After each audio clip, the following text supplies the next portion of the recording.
சென்னை மெரினா கடற்கரையில் பொதுமக்கள் கூடுவதற்கு தடை விதிக்கப்பட்டுள்ளது.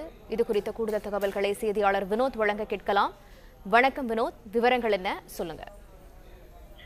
நிவர் புயலின் தாக்கமானது துவங்கி இன்று அதிகாலை கரையை கடந்த நிலையில் இதன் தாக்கம் என்னவாக இருக்கும் என்பது குறித்தும் சென்னையில் நிவர் புயல்கள் என்னென்ன பாதிப்புகள் ஏற்பட்டு இருக்கும் என்பது மட்டுமல்லாமல் இது கடற்கரை ஒட்டி பகுதியில் என்ன விதமான தாக்கம் இருந்திருக்கும் என்ற ஆர்வத்தை ஒட்டி பகுதியைச் சேர்ந்த பொதுமக்கள் இன்று காலை மெரினா கடற்கரை ஒட்டியுள்ள பகுதியில் உள்ள மக்கள் கடற்கரைக்கு வந்ததை அடுத்து அங்கு மணற்பரப்பில் தேங்கியிருந்த மழை நீரில் ஆனந்த கொண்டாட்டம் போட்டது மட்டுமல்லாமல் செல்ஃபி எடுப்பதும் புகைப்படம் எடுப்பதுமாக தங்களுடைய ஆர்வத்தை காட்டி வந்தனர். இந்த நிலையில் அந்த பகுதியில் ரோந்து வந்த போலீசார் வருவதை கண்டதும் அப்பகுதி மக்களில் இருந்த ஒரு சிலர் அங்கிருந்து ஓட்டம் பிடிக்க ஆரம்பித்தனர். அது மட்டுமல்லாமல் இதையும் மீறி ஒரு சிலர் கடற்கரையை நோக்கி சென்றவர்களை காவல்துறையினர் உடனடியாக அங்கு சென்று எச்சரித்தது மட்டுமல்லாமல் அங்கிருந்து விரட்டி அடிக்கவும் பட்டனர்.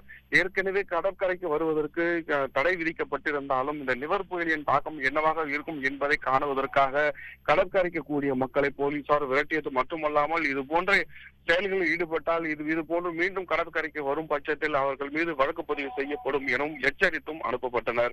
இந்த காவல்துறையினரின் இந்த எச்சரிக்கையை அடுத்து அப்பகுதியில் இருந்தவர்கள் அங்கிருந்து உடனடியாக அப்புறப்படுத்தப்பட்டு மட்டுமல்லாமல் ஒரு சிலர் தங்களுடைய வந்த வாகனங்களோடு அங்கிருந்து புறப்பட்ட காட்சியானது அங்கு மிக தெளிவாக காட்சிப்படுத்தப்பட்டிருந்தது. இந்த நிலையில் இங்கு இருக்கக்கூடிய மக்கள் அனைவரையுமே, அதாவது கடற்கரைக்கு வருபவர்கள் எச்சரிப்பது மட்டுமல்லாமல் காவல்துறையினால் வழக்கு பதிவு செய்யப்படும் எனவும் காவல்துறையினர் எச்சரித்து அனுப்பி வைத்தனர்.